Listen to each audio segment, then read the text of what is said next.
Hi friends, இன்றைக்கி ஆடி செவ்வாய்க்கிழமை வெற்றிலை தீபம் போட்டிருக்கேன் பாருங்கள். ஒரு வாரமாக நான் வீடியோ போடலை. உடம்பு சரியில்லை, காய்ச்சல் ஒரு வாரமாக எனக்கு. அதனால தான் நான் வீடியோ போடலை, எதுவுமே செய்யலை. ரொம்ப டல்லாக இருந்தேன். இன்றைக்கி தான் எந்திரிச்சு பூஜை பண்ணேன். வெள்ளிக்கிழமை பண்ணேன், ஆனால் வீடியோலாம் எடுக்கலை. என்னால் வீடியோலாம் எடுத்து போட முடியல.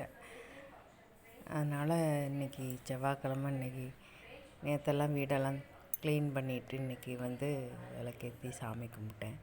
மனதுக்கு நிறைவாக இருந்தது. வீட்டில் விளக்கேற்றினா தான் வீடு வீடாக இருக்குது, இல்லைன்னா என்னமோ வீடு இருண்ட மாதிரி இருக்குது. டெய்லியும் வந்துச்சு காலையில் விளக்கேற்றி பழகியாச்சு. அது ஒரு நாள் விட்டாலும் நம்மளுக்கு கொஞ்சம் இதாக தான் இருக்குது, மனசு பாரமாக இருக்கிற மாதிரி இருக்குது.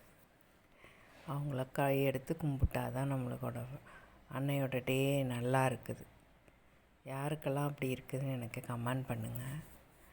ஓகே, இப்போ பிரம்ம முகூர்த்த பூஜையும் பண்ணேன். காலையில் எழுந்திரிச்சி பிரம்ம முகூர்த்த விளக்கேற்றிட்டு 6 மணிக்கு மேலே சுக்கர ஓரையில் விளக்கே வெற்றிலை தீபம் போட்டேன். ஓகே, பாய்.